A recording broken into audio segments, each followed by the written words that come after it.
So you might be wondering, why is it so hard to change your habits for your legal practice? Resistant vision. Wait, this is not what I meant in the last video, but it is the way that you might think of it. See, you have a vision, you resist taking the steps to realize it, and things don't change. It's really that simple. So watch this to the end to get some sense of how to shift this pattern in your practice.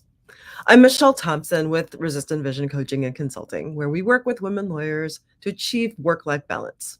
You have a vision for your practice no matter where you are in your career, and you may spend lots of time asking how to get there. What we do at Resistant Vision with clients is to help them with clarifying the steps and goals to meet that part of your career, meet that next part of your career. So we have clients that would take a step and then we'd hear the following: I didn't have the time. It was too hard.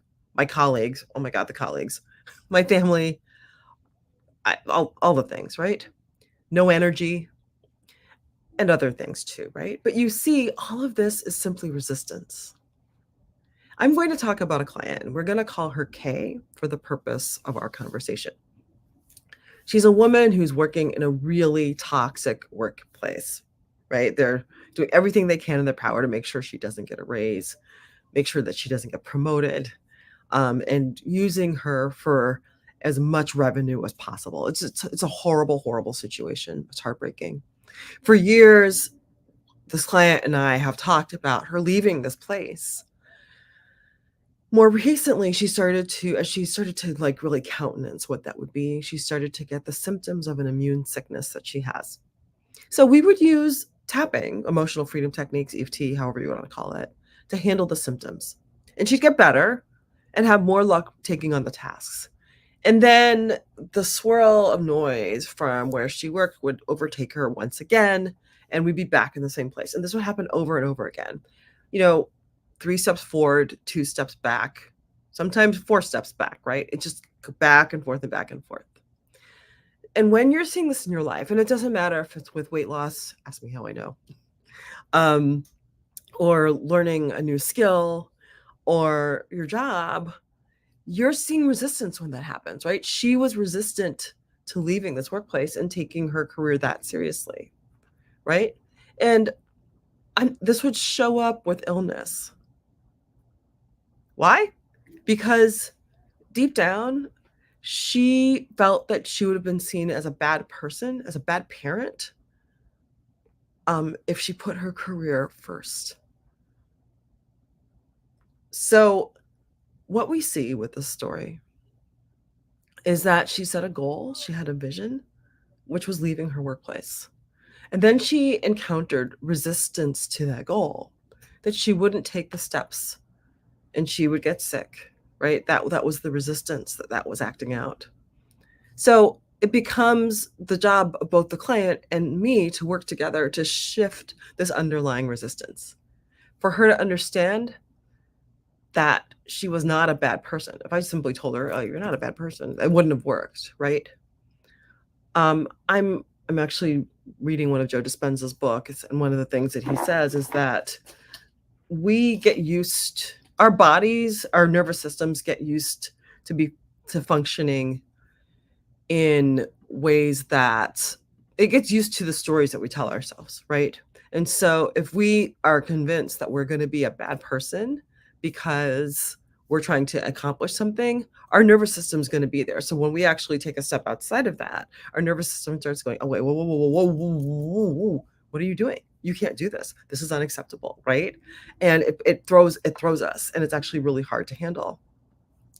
So that's when we at Resistant Vision delve into our tools, right? And our big tool, I mean, coaching is obviously a tool, right? But our big tool is emotional freedom techniques, right?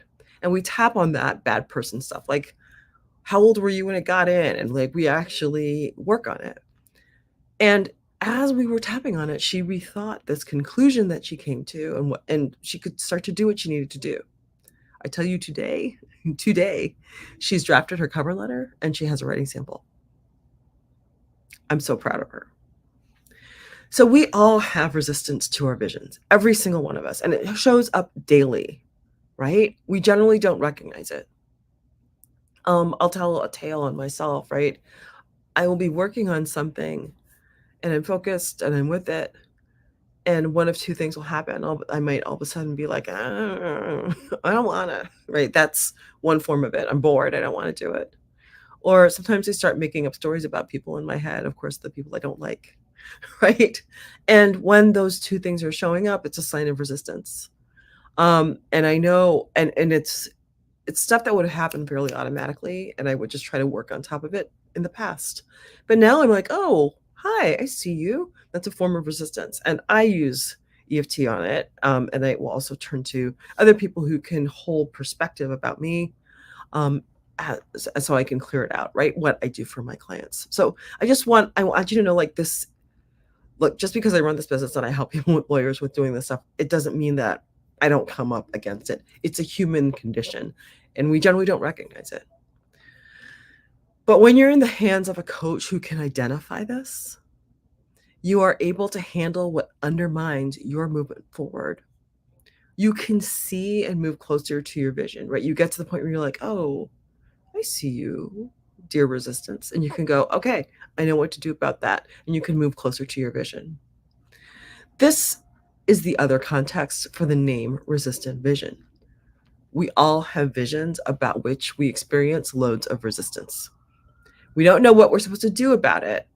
And we often can't even name the resistance in the first place. And that's why you need somebody else in there.